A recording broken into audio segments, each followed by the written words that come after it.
Have you ever wondered what your dignity is worth? Is it worth $1 million, or is it worth a single, dirty, crumpled $1 bill thrown into your shirt by the most dangerous man in the city? Tonight, on Fate's gentle hands, we are stepping into the freezing back alleys of Chicago. This isn't a fairy tale about a prince saving a princess. This is a story about a waitress who looked the devil in the eye and threw his money back in his face. It is a story about a $50,000 debt that could only be paid with a soul. What happens when the only person who can save your dying brother is the same man who humiliated you in front of the world? Get ready, because Elena Vance is about to make a deal that will either save her life or destroy it completely. Welcome to the dollar debt. It is 2 in the morning. The alleyway behind Le Monde restaurant smells like wet trash and melting snow. But I do not smell that right now. The only thing flooding my senses is the acrid scent of gun oil mixed with the heavy, intoxicating aroma of expensive Tom Ford cologne. My back is slammed hard against the rough brick wall. The pain radiates through my spine, but I barely register it because a massive hand is crushing my windpipe, lifting me inches off the frozen ground. My feet kick uselessly at the empty air, my lungs scream for oxygen. Then comes the sound. Click. It is a dry, hollow sound right against my temple. The safety catch of a silencer-equipped pistol being flicked off. The cold steel of the barrel presses into my skin, sending a shock wave of ice down my neck that makes every hair on my body stand up. Do not move. The voice is deep, guttural, and devoid of any humanity. It belongs to the giant holding me up like a rag doll. His name is Marco. I saw him earlier tonight. He is at least 6 feet 5 inches tall, a wall of muscle in a dark suit. A jagged, pale scar runs from his left eye down to his jawline, twisting his face into a permanent scowl. His eyes are dead. He looks at me, not with anger, but with the boredom of a man stepping on a cockroach. I know why I am here. I know why I am about to die in this filthy alleyway, while the rest of Chicago sleeps. It is all because of what happened 4 hours ago. It is because of one moment of reckless, stupid pride. My mind flashes back to the warmth of the restaurant. 4 hours ago. The VIP dining room of Le Monde was glowing under crystal chandeliers. The air smelled of truffle oil and old money. I was working a double shift, my feet aching in cheap shoes, my hands trembling from exhaustion and too much caffeine. I was carrying a tray of vintage red wine, navigating between the tables of the city elite. A bodyguard, broad and careless, stepped backward without looking. He shoved my shoulder. Crash! The tray tipped. Gravity took over. A stream of dark crimson liquid poured down. It did not hit the floor. It splashed directly onto the pristine, hand-stitched Italian leather shoes of the man sitting at the head of the center table. Damon Vane. The entire room went silent. It was the kind of silence that happens before a bomb goes off. The music seemed to stop. Forks froze halfway to mouths. Damon Vane did not shout. He did not jump up. He simply looked down at his ruined shoe with an expression of mild inconvenience. Then, he reached for a white silk napkin and slowly, methodically, wiped the wine away. His movements were elegant, terrifyingly calm. Then he reached into his jacket pocket and pulled out a leather wallet. His fingers, long and adorned with a heavy gold signet ring on the pinky, pulled out a single bill. $1, wrinkled, dirty. He stood up, towering over me, blocking out the light from the chandelier.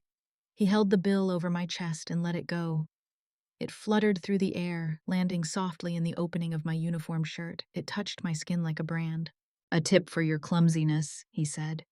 His voice was smooth, like velvet wrapped around a razor blade.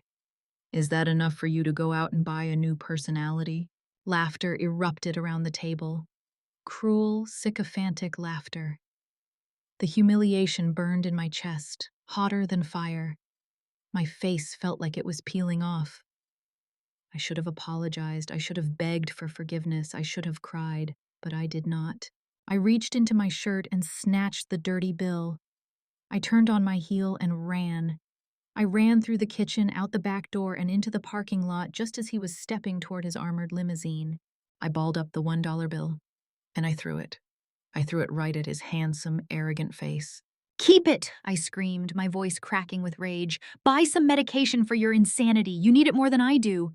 Back in the alley, the memory fades, replaced by the biting cold. I am paying the price for that moment of dignity. Marco tightens his grip. My vision starts to spot with black dots. "Let her go." The voice comes from the shadows at the mouth of the alley. It is not loud, but it carries instant authority. Marco drops me immediately. I collapse onto the slushy snow, gasping, coughing, dragging freezing air into my burning lungs. Footsteps approach, slow, deliberate, the crunch of leather on snow. I see the shoes first, the same Italian leather shoes I ruined. They stop inches from my face. I look up. Damon Vane is standing there. He is wearing a long black wool coat that swirls around his legs. The collar is turned up against the wind. He looks down at me, his eyes the color of winter ice. There is no anger in them. Instead, there is a dark, predatory amusement, like a wolf that has cornered a rabbit and wants to play before the kill. He crouches down. I flinch, expecting a blow, but he does not hit me. He reaches out a gloved hand and picks up the crumpled, mud-stained $1 bill lying next to my knee. He stands back up, inspecting the dirty money. Then he crouches again, moving into my personal space. I can feel the heat radiating from him. He takes the dirty bill and presses it against my trembling lips. It tastes of grit and humiliation. "Little girl," he whispers. The smell of mint and danger washes over me. "You just threw cash in the face of the god of death of Chicago." He pauses, his thumb pressing hard against my chin, forcing me to look him in the eye. "You have two choices right now, one bullet in your pretty little head, right here, right now, or—" He smirks. It is a smile that makes my blood run cold. "Or you sell your life to me, to pay back the debt of that smart mouth of yours." I open my mouth to speak. I want to tell him to go to hell. I want to tell him I would rather die than be a slave to a monster like him. Buzz, buzz. The phone in my coat pocket vibrates against my ribs. The sound is deafening in the silence of the alley. I reach for it with shaking hands. Damon watches, allowing it. I pull the screen out. The light is blinding in the darkness. It is a text message from Chicago Central Hospital. "Leo has gone into cardiac arrest. We revived him, but we need $50,000 to operate immediately, or we will be forced to pull the plug. $50,000. Or my brother dies." The world tilts on its axis. The cold, the alley, the gun, it all fades away. There is only the text message, my little brother, my only family, my reason for breathing. I look up at Damon Vane. He is watching me, and his eyes are knowing. It is as if he can read the text through the back of the phone. He knows. He knows I am desperate. He knows he has won. He is the devil. But right now, he is the only devil with pockets deep enough to save Leo. I look at the $1 bill in his hand. I look at the gun in Marco's hand.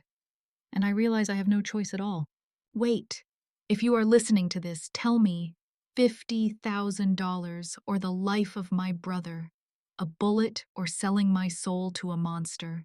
What would you choose? If you are awake right now, listening to this in the dark, comment the time you are seeing this down below so I know I am not alone in this nightmare. And please subscribe to the channel because in the next part, I am going to take you straight down to the basement of hell. I did not say a word. Words were useless now. I looked at the devil standing before me, the man who had just humiliated me in front of half of Chicago's elite, and I made my choice. I reached out, my fingers numb from the cold, and snatched the dirty $1 bill from his hand. I shoved it deep into the pocket of my coat, right next to the phone that had just delivered my death sentence. "I choose to sell my life," I said, my voice surprisingly steady, "but my price is not cheap." Damon Vane did not smile. He simply nodded, once, a sharp, imperceptible movement.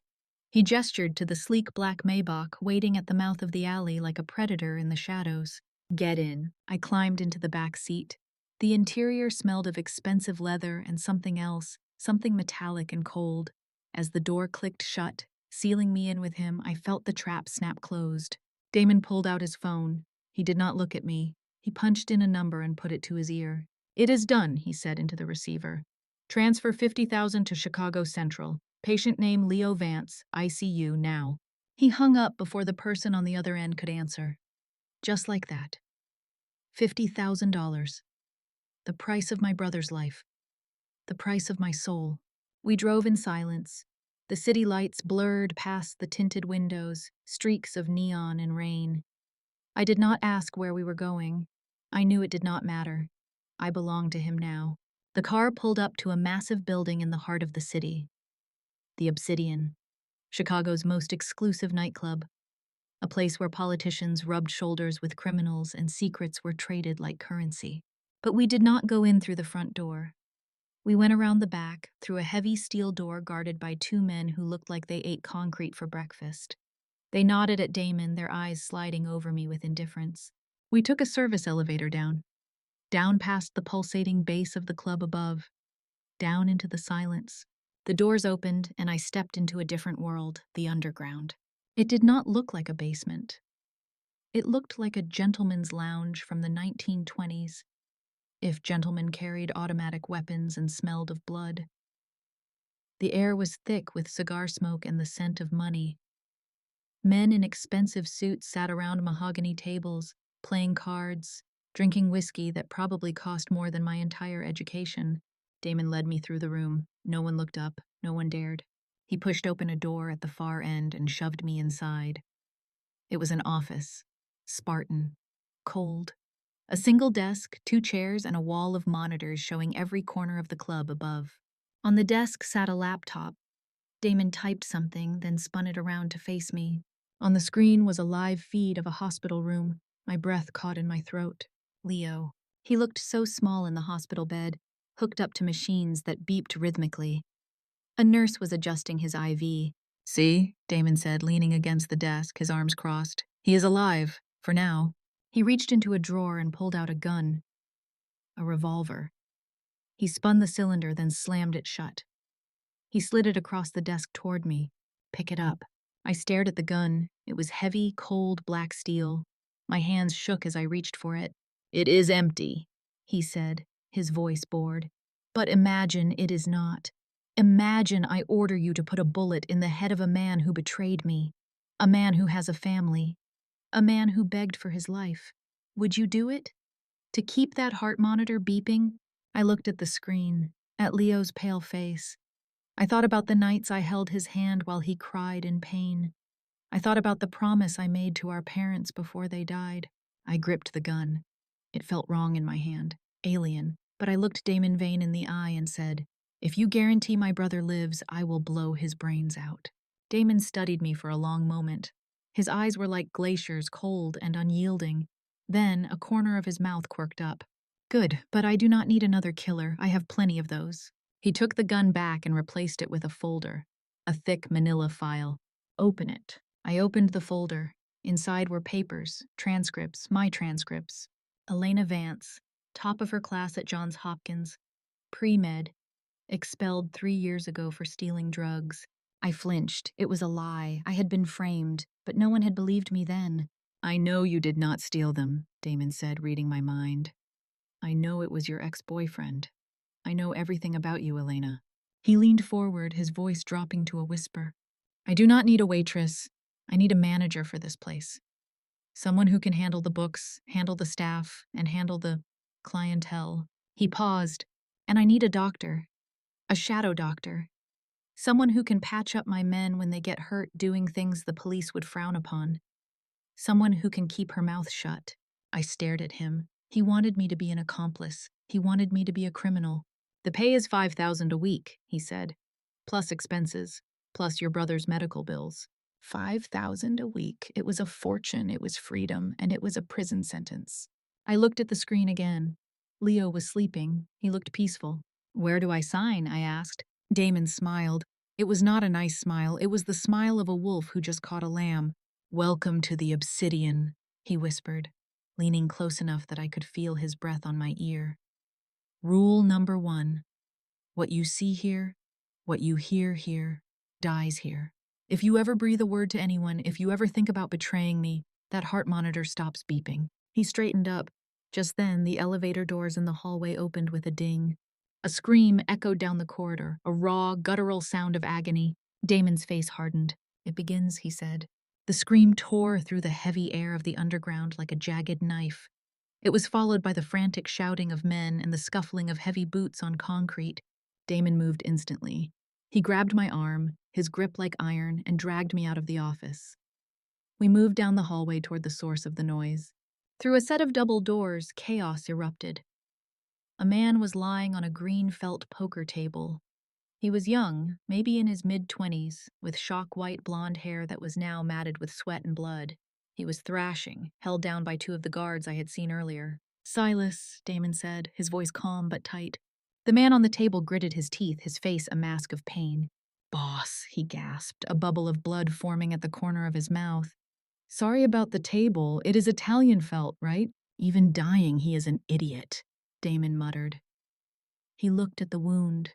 A dark, ugly hole in Silas's abdomen, pulsing blood with every beat of his heart. "Where is the doctor?" Damon barked at one of the guards. "Stuck in traffic, or dead." "We cannot get through to him," the guard replied, his face pale. Damon cursed. He turned to me. "You up now." He shoved me toward the table. I stumbled, my hands instantly slick with Silas's blood as I caught myself on the edge. "What?" I stammered. I am not a surgeon. I never finished med school." "You passed anatomy, didn't you? You know where the vital organs are?" Damon snarled. "Get the bullet out. Now. Or he dies. And if he dies, you are useless to me." I looked at Silas. He was looking at me, his eyes wide and terrified. "Please," he whispered, "it burns." My training kicked in. The panic receded, pushed back by a cold, hard focus. I took a breath. "I need a knife, alcohol, towels, anything clean and light. I need more light." Damon snapped his fingers. Marco appeared with a first aid kit. It was basic. Bandages, antiseptic, a few surgical tools that looked like they hadn't been used in years. I grabbed a bottle of vodka from the bar cart. "This is going to hurt," I told Silas. "I know," he groaned. "Just do it." I poured the vodka over his wound. He screamed, his body arching off the table. The guards struggled to hold him down. The smell of alcohol and copper filled the room. I picked up the scalpel. My hand trembled. "Steady," Damon's voice was right beside my ear. I looked at him. He was standing close, holding a portable work light over the table. He lit a cigarette, the smoke curling around us. He watched me with an intensity that made my skin prickle. I made the incision. Blood welled up, hot and sticky. I had to dig. The bullet was deep. Suddenly, the doors burst open again. A man ran in, breathless. "Cops!" he shouted. "They are raiding the upstairs. They have a warrant." Panic rippled through the room. The guards looked at Damon, waiting for orders. "Lock it down," Damon said, his voice cutting through the fear. "Switch to private party mode. Kill the lights in the main hall, and keep them out of here." "But boss—" "Do it!" Damon roared. He turned back to me, his eyes were hard. "Keep working." "But the police—" I started, my voice rising in panic. "Ignore them," he ordered. "If you stop, he bleeds out. If he bleeds out, you go to prison for practicing medicine without a license on a corpse. Dig." I swallowed hard. The sirens wailed from somewhere above, muffled but distinct. I could hear heavy footsteps, shouting. They were close. I focused on the wound. I could feel the hard metal of the bullet against the probe. "Got it," I whispered. I used the forceps. It slipped. Silas groaned. "Easy," Damon murmured. He reached out and wiped a bead of sweat from my forehead with his thumb. His touch was startlingly gentle in the midst of the carnage. I clamped down on the bullet. I pulled. With a wet, sucking sound, it came free. I dropped it into a metal kidney dish with a clang. "Sew him up," Damon commanded. I worked quickly, my stitches neat and precise despite my shaking hands. I poured more vodka over the wound, then bandaged it tightly. Silas had passed out, but his breathing was steady. "Done," I said, dropping the needle. I stepped back, my legs shaking so hard I thought I would collapse. I looked down at myself. My uniform shirt was ruined, soaked in blood. My hands were stained red. Damon looked at Silas, then at me. He took a drag of his cigarette and exhaled a plume of smoke. He reached out and took my chin in his hand. His fingers were warm, rough. He tilted my face up to his. "You did good, doctor," he said softly. He pulled a silk handkerchief from his pocket, the same one he used to clean his shoe. He gently wiped a splatter of blood from my cheek. "You just saved the second most important person in my life," he murmured. His thumb traced my lower lip. "Now, what reward do you want? Or do you want me to clean that blood off your neck with my tongue?" I jerked my head back, breaking his touch. My skin burned where his fingers had been. "I want to go home," I said, my voice shaking. "I want to shower. And I want to forget this ever happened." Damon chuckled, a low, dark sound. "You can go home to shower, Elena. But you will never forget this. You are part of it now." He gestured to Marco. "Take her home, make sure she gets inside safe, and stay outside her door until I say otherwise." Marco nodded. I walked out of the obsidian into the cold morning air. The sun was just starting to rise, painting the sky in hues of bruised purple and blood orange. I felt hollowed out, empty. When I got to my apartment, I scrubbed my skin until it was raw. I watched the water turn pink as it swirled down the drain. I tried to wash away the smell of blood and vodka and Damon Vane, but it lingered. It was in my pores now. The next week was a blur. I went to the hospital to see Leo. He was stable. The nurses treated me differently now, with respect. They knew the bills were paid. They knew powerful people were involved. I went back to the obsidian every night. I managed the books. I ordered the liquor. And twice more, I patched up men who came in bleeding. My bank account grew, $5,000 a week. It was insane. I paid off my student loans. I paid my rent for a year. I bought Leo a new tablet. But I was not free. Marco was always there. A silent shadow in a black SUV parked outside my building. When I went to the grocery store, he was there. When I went to the library, he was there. Damon was changing things too. My landlord, a creep who used to leer at me and refuse to fix the heat, suddenly disappeared. A new management company took over, and the heat was fixed the next day. The girls who used to bully me in high school, who still lived in the neighborhood, I heard one of them broke her leg falling downstairs. Another moved out of state overnight. It was terrifying. It was suffocating. And God help me, a small, twisted part of me felt safe. Then came Saturday night. The club was packed. I was doing my rounds on the VIP floor. Senator Miller was there. He was a regular. Fat, sweating, with wandering hands and eyes that undressed every woman he saw. He cornered me near the bar. "Elena, right?" he slurred, grabbing my wrist. "Damon's new pet. Come have a drink with me."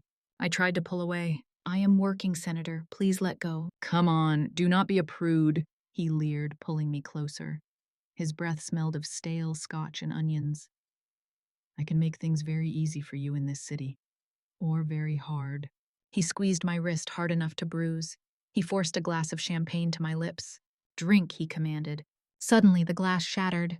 Damon was there. He had moved so fast I didn't see him coming. He grabbed the senator's hand, the one holding my wrist, and bent the fingers back. Snap. The sound of breaking bone was loud even over the music. The senator screamed, dropping to his knees.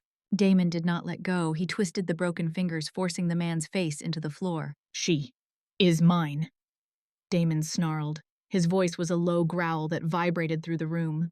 He looked around at the stunned patrons. "Anyone who touches her loses a hand. Are we clear?" Silence. Absolute terrified silence. Damon hauled the whimpering senator up by his collar and shoved him toward Marco. "Throw him out, and tell him if he ever comes back, he leaves in a body bag." Damon turned to me. His chest was heaving. His eyes were wild. He grabbed my arm and dragged me toward the private elevator. "Where are we going?" I gasped, struggling to keep up. "You are too naive to live down there," he spat, stabbing the button for the penthouse floor. "You think you can handle this world? You cannot. You are a lamb walking among wolves." The doors slid shut, enclosing us. "From tonight, you live here, in my sight, where I can see you, where I can keep you." I stared at him. He was not asking, he was claiming. And for the first time, I realized that the cage Damon Vane had built for me was not made of iron bars. It was made of gold and obsession. Wait, being protected by a mafia boss sounds romantic, right? Until the price is your freedom. If Damon Vane told you to move into his penthouse tonight, would you say yes or no? Like this video if you are loving this crazy possessiveness. Because in part 5, I am going to show you the terrifying secret hidden inside that penthouse. The penthouse was a fortress made of glass and steel, floating high above the city like a detached, glittering jewel. It was silent up here. The noise of the city, the sirens, the shouts, the bass from the club far below, none of it could penetrate the triple glazed windows. I had been living here for a week of gourmet meals delivered by a silent chef, a week of soaking in a marble tub that was bigger than my old apartment, a week of wearing silk robes that felt like water against my skin. But it was a cage. The doors were locked from the outside. The windows did not open. Marco stood guard at the elevator, a silent sentinel who watched my every move on the security cameras. Damon was gone most nights. The incident with the senator had caused ripples. He was out there, putting out fires, silencing witnesses, doing whatever it was that men like him did to maintain their power. I was left alone with my thoughts, and my thoughts were dangerous. I started to explore. Not just the living room or the kitchen, but the places I wasn't supposed to go. I found that Damon was a ghost in his own home. There were no photos, no personal mementos. Everything was sleek, modern, and impersonal. Except for one room, his study. The door was always locked. But I had been watching. I had seen Marco drop a spare keycard under a potted fern near the entrance when he thought no one was looking. It was careless. Or maybe arrogant. They thought I was too scared to try anything. Tonight, Damon was late. It was past midnight. The penthouse was quiet. I crept out of my bedroom, my bare feet silent on the polished floor. I retrieved the keycard. My heart hammered against my ribs like a trapped bird. I slid the card into the slot. The light turned green. Click. I pushed the door open and slipped inside. The study smelled of him, leather, old paper, and that faint, lingering scent of expensive tobacco. It was a stark contrast to the rest of the penthouse. The walls were lined with bookshelves, filled with old, leather-bound volumes. A massive mahogany desk dominated the center of the room. I went straight to the desk. I didn't know what I was looking for. A way out, a weapon, evidence. I opened the drawers. Nothing. Just pens, stationery, a few loose coins. Then I saw it. Behind the desk, on the wall, a painting was slightly askew. I moved it. Behind it was a safe. It was digital. I tried a few combinations. His birthday? I didn't know it. The date we met? Too romantic. I thought back to what I had observed over the past week. Damon's obsession with order. The way he aligned his pens. The way he always checked the time. 1. He was obsessed with the number 1. He always tipped $1. He always ordered 1 drink. He always sat in chair number 1. I tried it. 1, 1, 1, 1, 1, 1. The light blinked green. The heavy door swung open with a soft hiss. It was almost empty. No stacks of cash, no bags of diamonds, no guns. Just a single thick file folder. It looked old, the edges worn and yellowed. I pulled it out. The label on the front was handwritten in faded ink. Vance. My breath hitched. Vance, my last name. I opened it. The first page was a photo. A grainy, black and white photo of a car crash. A sedan, crumpled like a tin can against a concrete pillar, smoke rising from the engine. I recognized the car. It was my parents' car, the car they died in 5 years ago. I flipped the page. A police report, official, stamped accidental, brake failure, wet road, tragic accident. But underneath it was another report, typed on plain paper, no letterhead. Target, Giuseppe Moretti. Status, eliminated. Collateral damage, 2 civilians, male and female, identified as Thomas and Martha Vance. Collateral damage. My parents weren't victims of an accident. They were collateral damage. They were in the wrong place at the wrong time. I read on, my hands shaking so violently I could barely hold the paper. Order execution authorized by Vane Sr. Vane Sr., Damon's father. I flipped to the next page. A transaction record. A large sum of money transferred to the mechanic who inspected the brakes. Signed off by a young lieutenant, Damon Vane. The date was 5 years ago. Damon would have been 27. He was the one who signed off on the cleanup. He was the one who covered it up. He didn't pull the trigger. He didn't cut the brake lines. But he was there. He was part of the machine that chewed up my parents and spat them out as collateral damage. He knew, all this time, he knew who I was. That's why he saved Leo. That's why he paid the bills. Not out of kindness, not out of love, but out of guilt. Or maybe just to keep his pet close, to control the narrative. A wave of nausea washed over me. I dropped the file, the papers scattered across the floor. I fell to my knees, gasping for air. The room was spinning. The smell of him, once intoxicating, now made me want to retch. I was sleeping with the enemy. I was living in the house of the man who helped kill my parents. Beep. The sound cut through the silence like a gunshot. The front door, the electronic lock disengaging. Damon was home. I froze. I looked at the scattered papers, the photos of my dead parents, the evidence of his crime. Footsteps, heavy, tired, coming down the hallway, getting closer. I scrambled to gather the papers. My fingers were clumsy with panic. I shoved them back into the folder. The footsteps stopped outside the door. I stood up, clutching the file to my chest. There was nowhere to hide, no way out. The doorknob turned. The door opened. And Damon Vane stood there. He looked exhausted. His tie was loosened, his shirt unbuttoned at the collar. There was a smear of something dark on his cuff. Blood? His eyes found me immediately. They widened slightly in surprise, then narrowed as they dropped to the folder in my arms. Vance. The word seemed to scream in the silence between us. He stepped into the room and closed the door behind him. The lock clicked. Elena, he said. His voice was low, dangerous. He took a step toward me. And for the first time since I met him, I didn't see the man who saved my brother. I didn't see the man who protected me. I saw the monster who made me an orphan, and he was blocking the only exit. He was 5 steps away. 4. I didn't think. Instinct took over, survival instinct. The same instinct that made me stitch up a dying man while police sirens wailed outside. I couldn't fight him. He was twice my size and trained to kill. If I tried to run, he would catch me. If I screamed, no one would hear. I had to lie. I threw the folder. Not at him, but under the low leather sofa to my right. It slid across the polished wood and disappeared into the shadows just as he took another step. "What are you doing in here?" he asked, his eyes tracking the movement but not seeing what I had thrown. I couldn't sleep," I stammered. My voice sounded thin, brittle.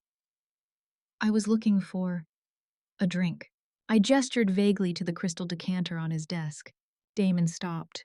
He looked at the decanter, then back at me. He sniffed the air. He could smell it, the fear. It was pouring off me in waves. "You're shaking," he said. "I am cold," I lied. "It is freezing in here." He studied me. His gaze was intense, dissecting. He was a predator.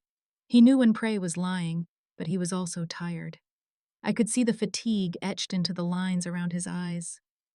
He had been out all night dealing with whatever mess the senator had caused. His guard was down, just a fraction. He walked over to the desk and poured a glass of amber liquid. He took a sip, his eyes never leaving mine. Then he held the glass out to me. "Drink." I took it. My fingers brushed his. He didn't pull away. He stepped closer, invading my space. "Why are you really here, Elena?" he whispered. He was too close to the sofa. If he looked down, if he knelt. I had to distract him. I took a large gulp of the whiskey. It burned all the way down, giving me a moment of liquid courage. I slammed the glass down on the desk. "I missed you," I said.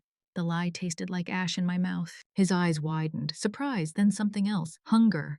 "You missed me?" he repeated, skepticism warring with hope.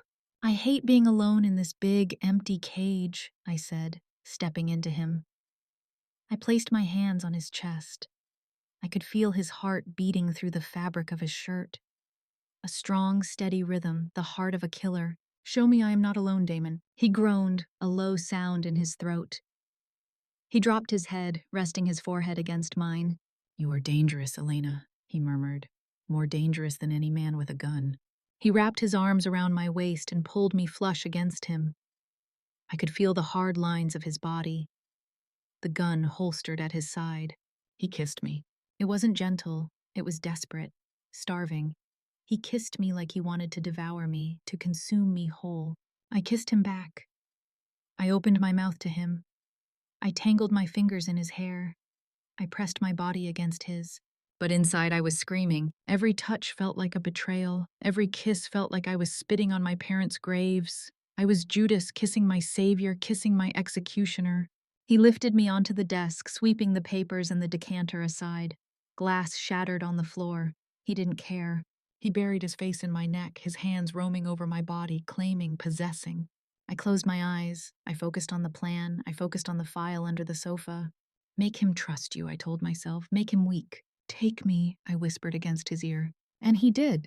He took me right there on the desk, surrounded by the smell of old books and whiskey. It was raw and intense and terrifying. And the worst part, the absolute worst part, was that my body responded to him. My body betrayed me just as much as my mind. Afterward, he carried me to the sofa where the file was hidden. He sat down and pulled me into his lap. He wrapped a blanket around us. Stay, he mumbled, his eyes closing. Just stay. He fell asleep within minutes, the exhaustion finally claiming him. His breathing evened out. His grip on me loosened. I waited, 1 hour, 2. When I was sure he was deep in the abyss of sleep, I moved, slowly, inch by inch. I slid off his lap. I knelt on the floor. I reached under the sofa. My fingers brushed the cool cardboard of the folder. I pulled it out. I didn't dare open it again. I took out my phone. I turned the flash off. I opened the folder. I took pictures, every page, the accident report, the execution order, the bank transfer with his signature. Click, click, click. I had it, all of it. I put the folder back. Exactly where I found it. In the safe. I wiped the keypad with the hem of my shirt to remove my prints. Then I went back to the sofa. I curled up next to the man who had murdered my family. I looked at his sleeping face. He looked almost peaceful, almost human.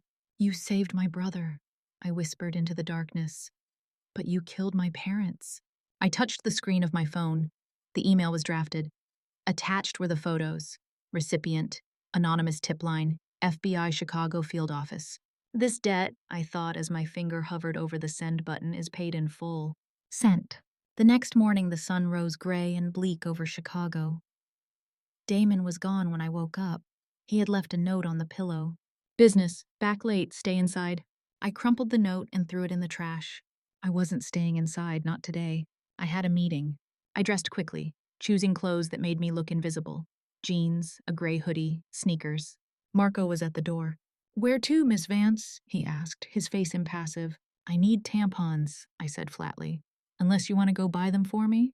He grimaced. I will drive you to the pharmacy. He drove me. I went into the store. I went out the back door. I hailed a cab and gave the driver an address in the suburbs. A quiet, unassuming coffee shop called The Roasted Bean.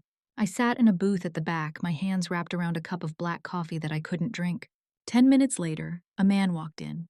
He was average height, average build, wearing a beige trench coat. He looked like an accountant or a high school teacher, but his eyes were sharp, predatory. He slid into the booth opposite me. Elena Vance, he said. Agent Miller, I replied. He wasn't related to the senator. Just a coincidence. Or maybe all bad men in the city shared the same names. Did you bring it? He asked. I pulled a USB drive from my pocket. I had transferred the photos from my phone to this drive at an internet cafe on the way over. It is all here, I said, keeping my hand closed over it. The accident report, the orders, the money trail. Proof that the Vane family ordered the hit on my parents. Proof that Damon Vane covered it up. Miller's eyes gleamed. Excellent, give it to me. Conditions first, I said. My brother. He needs protection. Witness protection. The best medical care. And me. I want immunity. Total immunity. Done, Miller said quickly. Too quickly. We will move your brother tonight. You will be safe. Now, the drive. I hesitated. Something about his eagerness felt wrong. Why did they do it? I asked. Why did the Vane family kill my parents? They were nobodies. They were accountants. Miller laughed, a short bark of a laugh. Accountants, is that what you think? He reached into his briefcase and pulled out a file of his own. He slid a photo across the table. It was my father. But he wasn't wearing his usual cardigan. He was wearing a tuxedo, sitting at a casino table surrounded by chips. Your parents weren't just accountants, Elena. They were the accountants. For the Vane crime family. For Damon's father. My world tilted. What? They laundered money, Miller continued, enjoying my shock. Millions. For years. And then they got greedy. They started skimming, stealing from the mob. He tapped the photo. They took $5 million. They were planning to run. Damon's father found out. No, I whispered, that is a lie. My parents were good people. Good people don't steal from the Mafia, Miller said coldly. The hit wasn't an accident. It was a punishment, an execution. He leaned forward. And here is the kicker, Elena, the real twist. He pulled out another document, a bank statement. You know that anonymous trust fund that paid for your parents' funeral? The one that paid your rent for the first year? The one that sent checks to your aunt who took you in? I nodded, numb. It wasn't a charity, it was Damon Vane. I stared at him. Damon? He tried to stop the hit, Miller said. We have wiretaps, old ones. Damon arguing with his father, begging him to let them go. He was too late. He got there right after the crash. He pulled you and your brother out of the wreckage. You were unconscious. You didn't see him. Tears blurred my vision. He saved us? He saved you. He couldn't save them, and he has been paying for it ever since. Guilt money. I looked at the USB drive in my hand, the evidence that would destroy him. He didn't kill them, I whispered. He tried to save them. And now you are going to put him away for life, Miller said, a cruel smile playing on his lips. Poetic justice, isn't it? I gripped the drive. No. I started to pull my hand back. I can't do this. I can't give this to you. Miller's smile vanished. You don't have a choice, Elena. He snapped his fingers. Two men in suits stood up from a nearby table. They moved fast. Before I could stand, they were on me. One grabbed my arm. The other snatched the USB drive from my hand. Hey, I shouted. Give that back! Miller stood up, pocketing the drive. Thank you for your cooperation, Ms. Vance. You lied to me, I screamed. You said I had a choice. I lied, he said calmly, just like you lied to Vane. He pulled out his phone. All units, we have the package. Execute the warrant. Target is the Obsidian. I want Vane alive if possible. Dead is fine too. He looked down at me as the agents handcuffed my wrists. It is too late, girl. The SWAT team is already 5 minutes out. Damon Vane won't live through the night. Wait. Everyone listen to me. Damon is not the killer. He has been the protector this whole time. But Elena just signed his death warrant. If you are still listening, please comment the word truth down below. I need to know I have friends with me on this painful journey. Your presence is the only thing keeping me going. Can Elena fix this mistake? Or is it really too late? I sat in the back of the mobile command unit, my wrists cuffed to a metal table bolted to the floor.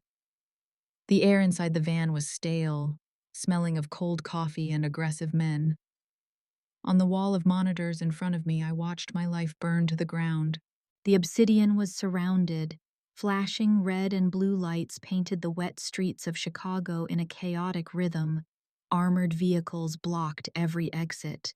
Men in tactical gear moved like black beetles toward the building where I had sold my soul. Miller stood by the communications console, a headset over one ear. He looked like a child on Christmas morning who had just found the biggest present under the tree. Breach, he ordered. On the screens, I saw the doors of the Obsidian blown inward. Smoke grenades hissed, filling the lobby with white fog. Then came the sounds.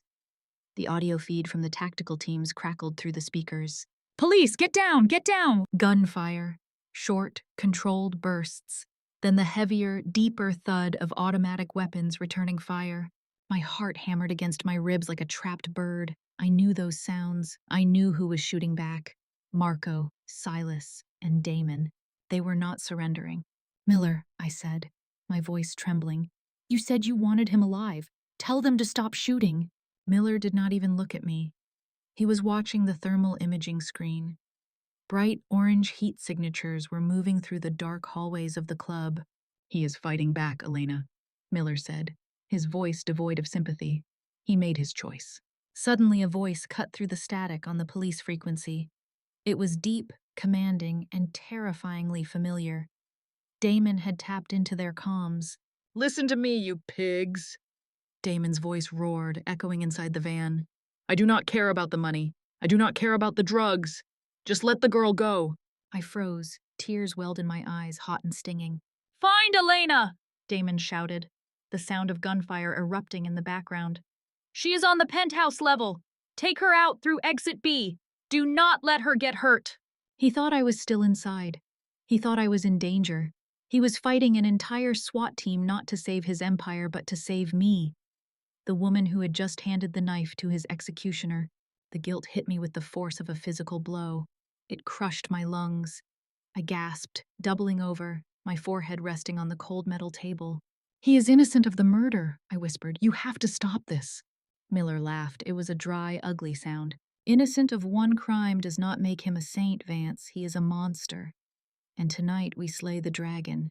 On the screen, I saw the thermal signatures converge on the office. There was a massive explosion. The feed cut out for a second. "Target down," a voice crackled. "I repeat, target is down. We have Vane. He is bleeding out." "No!" I screamed. I pulled at the handcuffs until the metal bit into my skin, drawing blood. Miller took off his headset. He turned to me, a smug smile plastered on his face. "It is over. We got him." He pulled out his phone. "Cancel the protection detail for the brother," he said into the phone. "We do not need the girl anymore. She is useless now." "What?" I stared at him. "You promised. Leo needs that surgery." "I promised protection for a witness," Miller said, checking his watch. "You are not a witness anymore. You are just an accessory to a crime who got lucky with an immunity deal. Be grateful you are not going to prison, girl. Now sit tight. I am going to go take my victory lap." He walked out of the van, slamming the door behind him. I was alone. On the small screen, I saw paramedics wheeling a stretcher out of the obsidian. The sheet was stained red. Something inside me snapped. It was not a loud snap. It was the quiet sound of the naive, hopeful girl I used to be dying. In her place, something else was born. Something cold. Something hard. Something that belonged to Damon Vane's world. Miller had made a mistake. He thought I was just a waitress. He forgot I was a surgeon in training. He forgot I had spent months learning from the most dangerous men in Chicago. I looked around. There was a paperclip on the floor dropped by some careless analyst. I stretched my leg out, my sneaker barely reaching it. I dragged it closer. I picked it up with my fingers. I bent the wire. I had watched Silas do this a dozen times. Tension, torque, twist. Click. The left cuff sprang open. I rubbed my wrist. I did not run immediately. I waited. I watched through the window as Miller laughed with the SWAT commander, his back to the van. The driver was sitting in the front seat, scrolling through his phone, bored. I moved like a ghost. I slipped into the front seat. The driver turned, surprised. "Hey, you cannot be—" I didn't let him finish. I used the pressure point technique Damon showed me one night when he was teaching me self-defense. 2 fingers, hard, into the carotid sinus. The driver eyes rolled back. He slumped forward. I pushed him out of the driver's seat. I grabbed the keys. I started the engine. Miller turned around, his eyes going wide. I slammed my foot on the gas. The van screeched forward, swerving past the police barricades. "Stop her!" Miller screamed. Bullets hit the back of the van. I did not flinch. I did not look back. I was not running to hide. I was not running to the hospital. I drove toward the industrial district, to an old abandoned meatpacking plant, the place Marco had once mentioned as a last resort, the place where the devil kept his spare pitchforks. Damon had protected me with darkness. Now I would use that darkness to bring him back. 1 month. 30 days of hell. Damon was being held in ADX Florence, a supermax facility, while awaiting a federal trial that would bury him for 3 lifetimes. They were torturing him. Not with physical beatings, that would leave marks, but with isolation, with noise deprivation, with the lie that I had abandoned him. But I had not abandoned him. I was busy becoming the person he needed me to be. I stood in the center of the abandoned warehouse. It was freezing. The air smelled of rust and rat droppings. Across from me stood Silas and Marco. They looked rough. They had barely escaped the raid. Marco had a bandage wrapped around his shoulder where a bullet had grazed him. "Give me one reason why I should not put a bullet in your head right now, traitor," Marco growled. He had his gun leveled at my chest. His finger was tightening on the trigger. "Because I am the only one who can get him out," I said. My voice did not shake. I stared down the barrel of the gun, channeling every ounce of Damon's icy arrogance I had absorbed. "You sold him out," Silas spat. "I made a mistake," I admitted. "I trusted the law. I was wrong. But now I have a plan, and you 2 idiots are going to help me execute it." Marco laughed, a harsh bark. "You? A waitress? You are going to break into a federal supermax?" "I am not breaking in," I said, walking over to a metal table where I had laid out my equipment. Beakers, vials, syringes. I am going to make them bring him out. I held up a vial of clear liquid. Tetrodotoxin, I explained. Extracted from pufferfish. I distilled it myself in the lab I set up in the back. What does it do? Silas asked, lowering his weapon slightly. It causes paralysis, I said. It slows the heart rate down to almost nothing. To an untrained eye, or even a rushed prison doctor, the patient appears dead. You want to kill him? Marco roared. I want him to play dead, I snapped. We have a contact in the prison kitchen. We dose his food on Tuesday. Spaghetti night. Strong sauce covers the taste. He collapses. No pulse. No breath. And then, Silas asked, intrigued, then protocol dictates he is moved. Not to the infirmary, it is too small for a high-profile death. He goes to the county morgue for an autopsy. I slammed a map onto the table. The transfer van takes this route. Route 94. There is a blind spot under the overpass. That is where we hit them. That is where we steal the body. Marco looked at the map, then at me. The hatred in his eyes faded, replaced by a grudging respect. And if you miscalculate the dose? He asked. Then I kill the man I love, I said softly. Silence filled the warehouse. We do it on Tuesday, Marco said, holstering his gun. Tuesday night, we were parked under the overpass in a stolen delivery truck. Rain lashed against the windshield. It was a perfect Chicago storm. Marco was driving. Silas was in the back, checking the charges. I sat in the passenger seat, my eyes glued to the police scanner. Unit 4, transport en route. Subject is deceased. ETA to morgue, 20 minutes. Deceased? My heart stopped. Had I given him too much? Was he really dead? Stay focused, Elena, I told myself. Here they come, Marco said. An ambulance, flanked by 2 police cruisers, came into view. Now, I yelled. Silas blew the charges we had set on the road ahead. A massive explosion rocked the concrete. The lead police cruiser swerved and crashed into the guardrail. The ambulance slammed on its brakes. Marco floored the gas. Our truck rammed into the side of the ambulance, tipping it over. We moved fast. We were wearing masks. Silas laid down, suppressing fire to keep the cops pinned. Marco used a crowbar to pry open the back doors of the ambulance. Inside, the paramedic was unconscious. On the stretcher lay a body bag. I unzipped it. Damon. He was pale. His lips were blue. He looked gone. I pressed my fingers to his neck. Nothing. Panic clawed at my throat. Move him! I screamed. Marco lifted Damon effortlessly and carried him to our truck. We jumped in and peeled away, tires screeching. As we sped down the highway, I went to work. I had the antidote ready. Epinephrine and a stimulant cocktail. I plunged the needle into Damon's chest. Come on, I whispered, tears mixing with the rain on my face. Come back to me. Do not you dare leave me alone. Nothing happened. Damon, please, I started chest compressions. 1, 2, 3. Marco was driving like a madman, weaving through traffic. Sirens were wailing behind us. The whole city was waking up. Suddenly, Damon gasped. It was a terrible rattling sound. His back arched. His eyes flew open. They were wild, unfocused. He grabbed my wrist, his grip weak but desperate. Elena? He rasped. Or am I dead? You are alive, I sobbed, collapsing onto his chest. You are alive. We did not have time to celebrate. We have company, Marco shouted.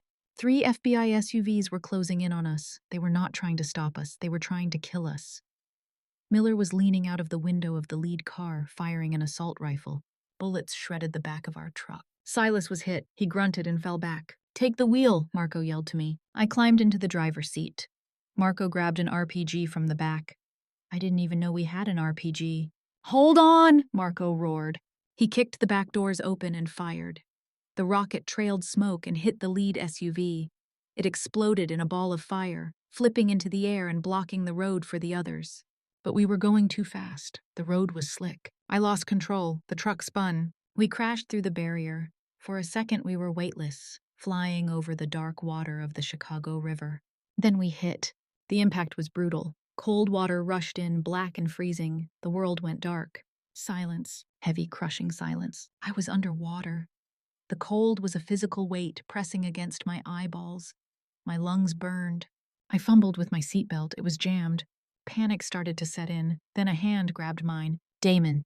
He was bleeding, weak, but he was conscious. He had a knife. He cut my belt. He pulled me. We kicked, fighting the water, fighting the darkness. We broke the surface, gasping, coughing up river water. The air was freezing, but it tasted sweet. We dragged ourselves onto the muddy bank under an old, abandoned pier. Silas and Marco were already there.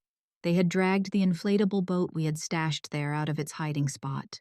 "We are leaving," Marco said, starting the boat's engine. "Now." We sped out onto Lake Michigan, leaving the burning city behind us.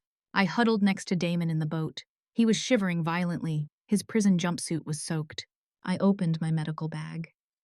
I had to stitch the wound on his side where a piece of metal from the crash had pierced him. "I am sorry," I whispered as I worked. "I am so sorry, Damon." I called Miller. I gave him the drive. "I know," Damon said. His teeth were chattering, but his eyes were clear. You know?" I knew the moment Miller walked into the interrogation room. He rasped, "I knew you did it." "Why? Why didn't you hate me? Why did you come with us?" He reached out and touched my face. His hand was freezing. "Because you came back," he said simply.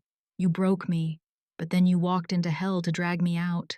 We are even, Elena. The debt is paid." 1 year later. The sun here is different. It is not the gray, cold light of Chicago. It is gold. It is warm. It smells of salt and olives. We are in a small village on the coast of Greece, a place where nobody asks questions and cash is king.